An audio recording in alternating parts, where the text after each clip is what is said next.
Welcome to another episode of Big Ego Media. I've got a special guest called by the name of Zeno. How you doing today, bro? I'm there, bro. Yeah, man. I'm here, man. Yeah, how's the journey down? It's long, you know, but it's alright, man. It's not been too bad days. Good weather's nice. Can't complain, innit? I hear. So let's get to know about your journey a little bit. So let us know where you're from. Where did you grow up? Me, I grew up in Edenton, Birmingham, you know. Okay. Yeah. I'm originally from Luton. Were you from Luton? When did you move to Birmingham? I moved to Brum when I think I was 9 years old. Okay. Yeah. Moved to Brum then. My dad come out of jail. Okay. So come straight to Brum. Obviously he moved here. Yeah, bro, and I've just been here since, literally. So was that the reason why you moved to Birmingham? Because your dad? Yeah, because my dad's still literally come out of jail, and then obviously he's got bare family there, innit? So okay. I've just moved there with him when he come out of jail, and then, yeah, we're just there, moving around, basically. Do you know how long your dad was away for? Maybe, not that long, you know, it's like maybe 3 years or maybe something like that. Do you remember him actually going in jail and you knew, because sometimes parents... I was there when he got bagged, innit? Okay. I was there at the door, like after the feds come to the door and that, you get me? I bagged him and that. Do you know what that was for at the time? I do still, but it's a bit techie. It's techie, but yeah. I hear that. Pops is out here, man. Changed, man. Literally. So, what about you? Who did you live at the time? Just your mum? What did you say, sorry? Who did you live with at the time? Just your mum? Yeah, just my mum. I think I was with family as well. Obviously, I had my nan and Luton and that at that time. Yeah, it was mainly my mum and my nan and that. My aunties really. Are you the only child, or do you have more siblings? I've got six. No, I got 5 other siblings. Yeah, 5. Older, younger? Younger, they're all younger than me. Oh, you're the oldest, basically. Yeah. Okay, so moving to Luton to Birmingham, what was the difference that you kind of found? You know what? As a kid, I thought it was just exciting, innit? You get me? Luton's hella shit for me. Like, I'll be honest, like, even when I go Luton now, I think it's dead. Like, I couldn't live there, innit? You get me? So, I don't know. I feel like Brum's just always felt natural, innit? You get me? I grew up there. All my peoples is from there. Yeah. I like it there still. Yeah. What do you remember about Birmingham, the early days? Did you kind of know? Cause I know Erlington's a place where some of the famous rappers from Birmingham are from as well. But when you was growing up there, did you kind of sense that it was kind of a dangerous area? You know what? When I first moved to Erlington now, obviously I lived in bare places as like year 6 and that, and like, yeah, coming up to secondary school, I was living in like Handsworth and like the other parts of Birmingham, Smethwick. I lived in bare different places, and then year 6, I moved to Edenton. You know what?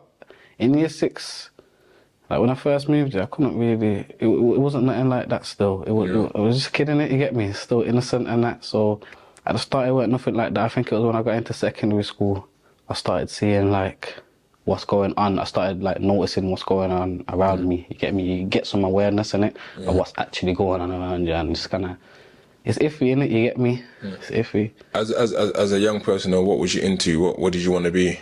Me, always like music, you know. Oh, like, it's mad, yeah. I used to sing and that, like, sing, like, fully sing. Like proper sing, R&B thing? Yeah, everything, bro. You get me? A little bare shit. But, yeah, I used to sing. I always wanted to do music still. Yeah. Like, always. In school, I'd be singing, or I'd be spitting bars, like, in the playground and that, just ramping. What did you enjoy more, singing or spitting? You know what? Because, well, I never really knew about spitting like that till, like, when I got into secondary school, innit? So, it was more singing when I was a kid. I was just singing, like, bare different, I don't even know, Bruno Mars, them man there, cause my mum and that. My mum was just singing random songs in the house, you get me? You never considered X Factor or anything like that? You know what? I did, you know. You did? When I was, I think it was year 6. Yeah. I think it was year 6. I tried to go on Britain's Got Talent and that. It's not a joke still. I went to like the little audition thing. Like it's like, you know, like the pre auditions. Yeah. Had to go there. I don't know. I think I got. I don't know. I done it, but I just never. That was the end of that. And I went to that audition. I never even heard back off them. I don't think I tried to hear back. Yeah. You get me? But yeah, young. So what's your kind of family background? Where you guys from? You British or? So my dad's Jamaican. He's from Jamaica, innit? You get me? And my mum's from here, England still. Okay. So how was it in terms of your Jamaican heritage? Is it something that you kind of resonate with, or you didn't really kind of grow up in that? Nah, 100%. I resonated with it heavy still. Like, I've been to Jamaica a couple times still. I'm very close with my family still. My Jamaican side, definitely. My pops and that. Like, Are your parents still together now? Yeah, they are. They are together still.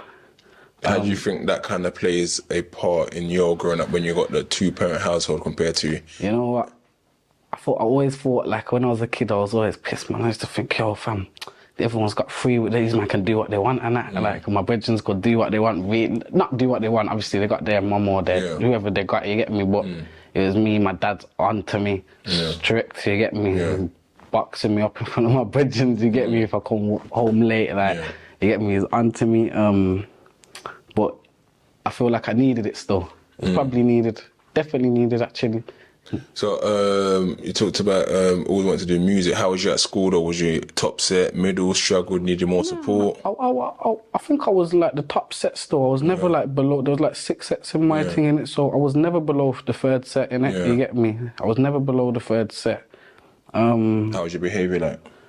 You know what? It weren't the best. I could have probably behaved myself a bit more. Like I stopped. I didn't go to school. Like I ended up stop going to school. Like I wasn't going as regularly. I was just going, do other things. You get me? Trying to make money and that. Like, yeah, just doing dumb shit and that. I wasn't really focused on school. I never understood the importance of it. At which point did you kind of change your life in regards to being this good kid that the road kind of sucked you in?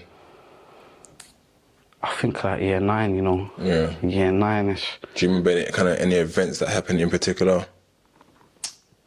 You know what I do? I'm walking down. I remember the actual specific thing that made me like, kind of like fuck everyone, fuck all of this. Like, I was walking to my brethren's house here one day.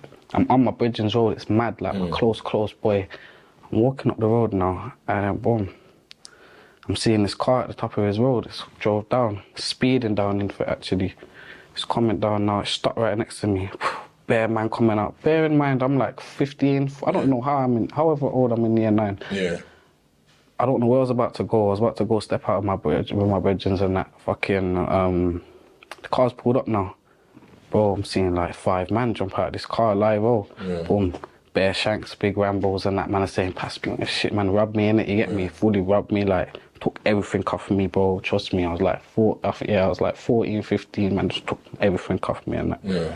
I was burning, had no phone, no money, had no bro. Man made me take my trainers off. Bro. Mum's life. I'm like 14, or you get me? So I can't, and these are big men, bro. These are some big men to me. I'm 14 now. Like I'm not really in a no passer with nobody. I just do my thing, maybe smoke a little, I don't know. I think I started smoking them times as well. So I'm probably smoking a little weed and that, you get me? Yeah, I got robbed. And I think from that day there, like I never let no one rob me again and that. I never let no one do me no kind of like madness from that day still. Switch though. So how did the name Zeno come about? You know what? I always, obviously, coming into year 10, growing up a little and that, like, man, always had bud around, man, and that, you get me? I was smoking a lot, you get me? And then, obviously, naturally, man, smoking, man's shutting bud and that to people that I know and that, you get me?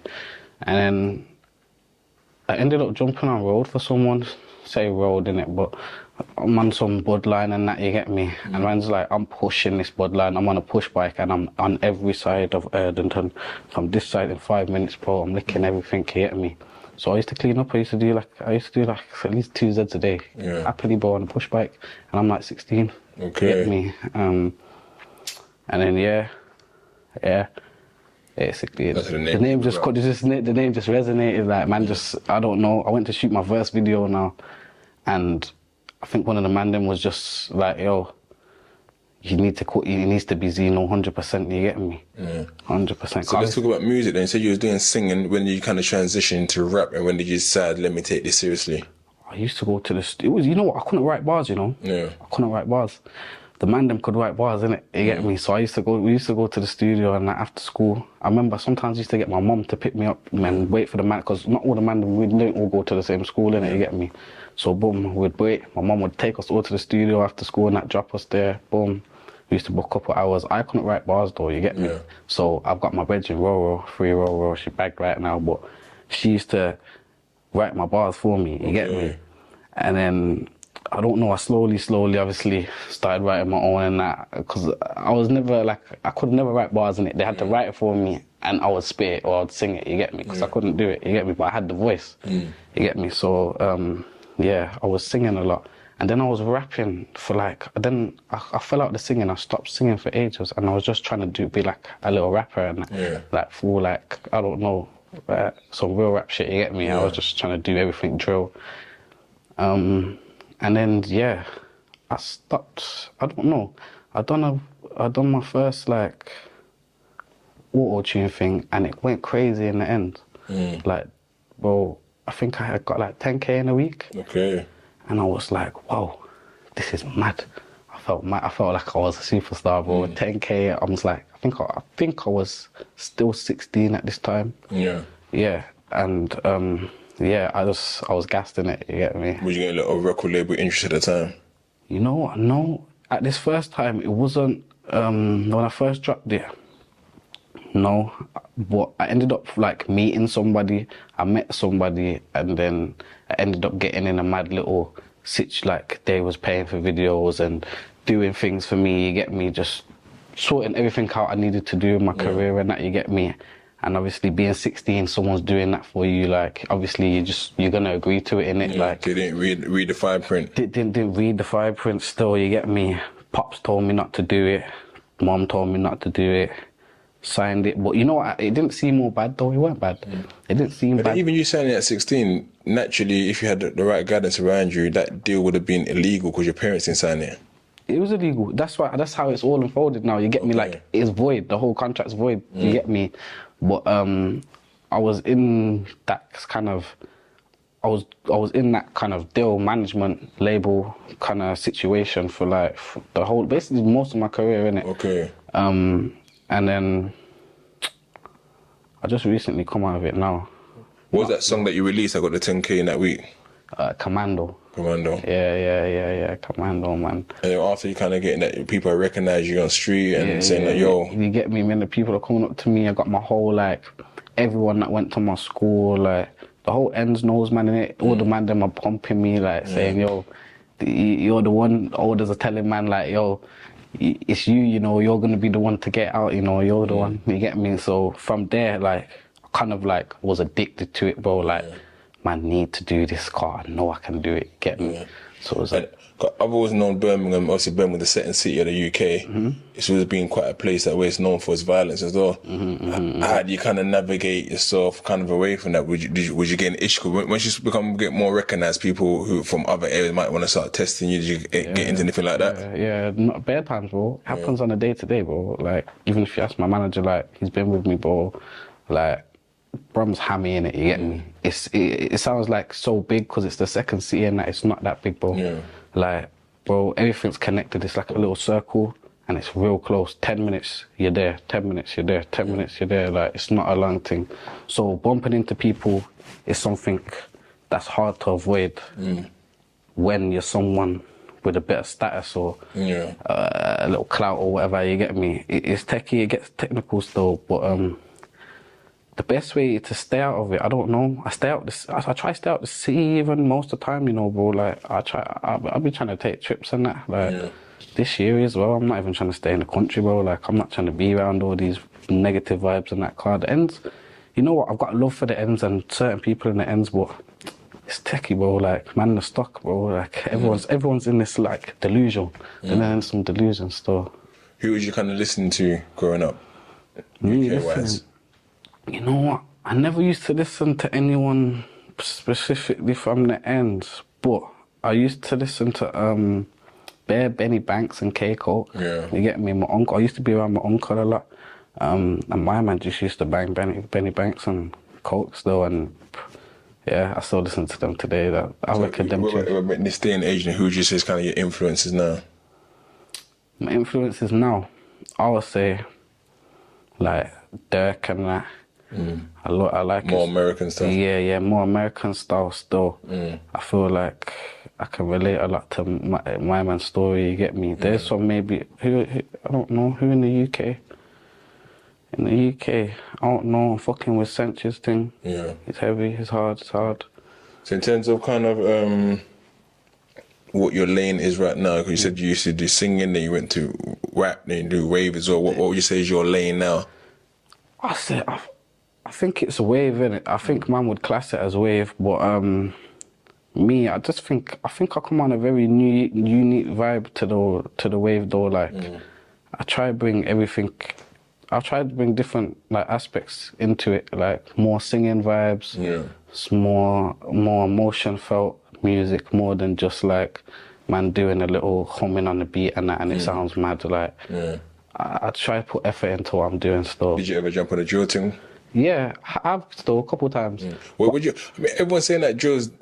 I see me in the blog the other day posted this and that. Drill's not it no more, man. Everyone's moved on from the genre, and the people who started drill are not even bothering doing drill no more, kind of thing. It's true. The people that started drill are not bothered because everyone's grown up now, and people can see what are we doing. People have got kids. People have got like drill. Like people, it's not that anymore. You get me? There is shit going on. You get me? Nevertheless, but it's not that no more. You get me? Like everyone who started it has gone past that now, you get me? They're trying to buy property, they're trying to do things with their life, you get me? No one's got time for that no more, but drill music itself, it's there though, innit? You get me? I don't think it can ever be... It's a bit like grime, and grime will never completely die out. It will never die out, literally, it won't. It might take, I don't know, I feel like drill might take a little bit longer too, you get me? But it's slowly like, I don't know, I don't listen to drill myself, only specific things. If I like it, if I see it on Instagram and I like it, then I'll be like, oh, this is hard, like I'll listen to that, but I don't listen to drill. It's not in my playlist, you get me? I just listen to bare singing, bare R&B, anything that's not drill. So would you, because I don't think nobody sings anymore. You say I don't think nobody actually sings. I don't know who sits down. Do you think there's a space for that in the market for someone from the hood that actually sings? Because we've never kind of really had it in the UK. No, we haven't. And I feel like there's a lot of space in the market, but right now I feel like the market's a bit flooded by like bare, I don't even want to say wannabes and that, because everyone's wanted to be certain in it, but there's a lot of people that are doing stuff. I don't know, it's affecting the music market, you get me? Like these big platforms like TikTok and that, not even Instagram, but TikTok especially, like I feel like it's got a big influence on getting the people that need to be heard actually heard, you get me? It's getting flooded a lot. Like I see something the other day that's talking about like something like 50,000 songs are uploaded a day. Yeah. So like, how do you stand out? I mean, what's your label situation now, and how do you kind of make yourself stand out? Because it's all about the marketing, I guess, isn't it? Nah, it's about the marketing store. You got to market. You are a brand, innit? You get me? So you have to know what you're posting. You have to know how to just like put yourself out into the world, innit? It's definitely like a, I forgot the word, but I say it's like a character kind of, bro. Everyone just thinks they know you and that, you get me? But they don't, innit? You get me? They just know what you let them know what they see, literally. But right now, I'm in I just signed a tape that should be coming out April times. Okay. It's basically done now. I'm just finishing up the little bits, videos and that. It's 14 tracks, so hopefully. So you signed a deal for that? Yeah. Well, it's just like a little partnership in it, you get me? But I signed that. That helped me get out of my previous contract with the bullshit. You get me? Bullshit label, as we'll just say that. And yeah, now I'm just ready to drop, bro. It's just time. It's that time. So what's the project called? Plan Z. Plan Z. What's the name? What's the meaning behind the name? You know what? It's just me, I always say this, I haven't had no plan, you know. I gave myself, but you see, when I was 16, when I started, like I dropped my first video, I said 5 years, I'm gonna see. Like, I'm gonna reevaluate in it. This is the 5th year. This is gonna be the 5th year now. So, this is Plan Z in it, you get me? So the plan is, it's not really a plan in it, but it's me in it. That's what I can say. It's me. The music's me. Is there anyone that we can kind of expect from there that we might know, or just is it some of your brethren, newcomers we should look out for? You got a couple, man. You got. There's a couple. It's a mixture in it. You've got some people from the ends. You get me. Some known faces from the ends. You got some people. Do you get the support from Birmingham? Because sometimes people say I do. You know, yeah. I get the love still, but I wouldn't say the most love's from Birmingham though. It's definitely from like London and this. I think London's definitely. I think it's my top percentage of listeners. London. Okay. But yeah, I do get the love though. I do. Any shows planned this year? Any? Yeah, I'm trying to do a tour. When probably like a month after I drop my tape, hopefully. So that's still in the works now. We're just trying to finalise everything, obviously, with the tape itself. When's the tape actually out again? The 10th of April. 10th of April, so you've got a bit of time. Yeah, you've got a bit of time. Obviously, Ramadan's coming up, so I can't really drop it in between that time. It's not going to make sense for man, innit? You get me? So, yeah. So you're Muslim as well? Yeah. Is that something you've been all your life? Or? Nah, you know, I converted when I was 16. No, when I was 17, sorry. What led you in that journey? Bro, you know what? Like, people around me, innit? You get me? My closest brethren, like not even brethren, like more like family, you get me? Like, he's Muslim, and I've always been around Muslim people, innit? You get me? And you know what? Man showed me bare in it, like my brethren, they showed me bare shit, you get me? Like, they showed me what it really is. I'm not saying what it really is, cause I still got respect for everything, you get me? My mum and dad Christian and that, you get me? But, I don't know. I mean, how did they take it, because we always see that parents be like, what's going on here, kind of thing? Obviously, my dad's a Jamaican, yardie man, being a yardie man, you know, he's chatting shit, you get me? But, you know, it's nothing like that. My brother's Muslim as well now. He converted last year. Younger brother? Yeah, my younger brother. How old is he? He's 16. Okay. He's 16, literally. But I didn't even know he was doing that. Like, I don't know, he just come out with it, and I was like, okay. I spoke to him. I made sure he was doing what he wanted to do, and not just because, you get me, he looks nice, or his older brother, you get me. So just I had to speak to him and that, and then he was showing me, like, yeah, he believes in it. How do you take your responsibilities of being the oldest brother? You got 5 siblings, and you're the oldest. How does that kind of make you feel in terms of your hierarchy in place, and what examples you have to set? You know what? I feel like it's hard, innit? You get me? Like, you have to keep up a certain level of like maturity. You get me? Car. It's a man. What's it called again? I forgot.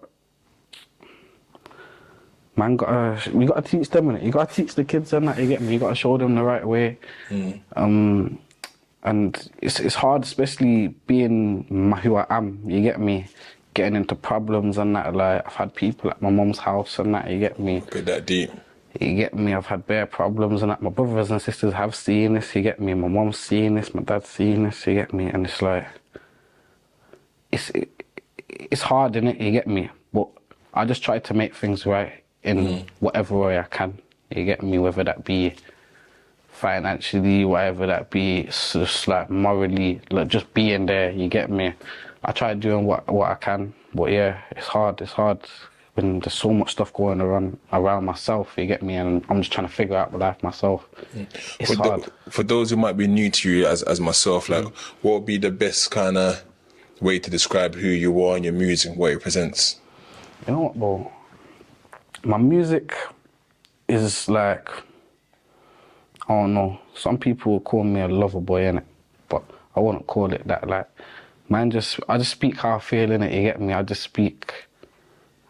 Is it for the girls, the ladies? Yeah, it is. It's not for the ladies specifically, but I guess the ladies will take it in more than the man will take it in. You get me? For the topics I'm speaking about, innit? I'm speaking about getting my heart broken. Like, I'm speaking about real life things and what happens day to day, being like having no money and that. Like, a man's been broke, you get me? Man's had nothing, you get me? Man's had to do it myself, you get me? I got kicked out. So I've been by myself for a couple of years now, you get me? So it's like fend for yourself, innit? Yeah, I hear it. So to finish off, any kind of last words you want to put to the people out there to know? As you said, the album is dropping up in April. What else you kind of let them know? We got the tape dropping 10th of April. Plan Z. Need all you lot to go cut that run up for me. About to go crazy. Got some features for you. And yeah, man, 2024, we're coming for 'em, literally.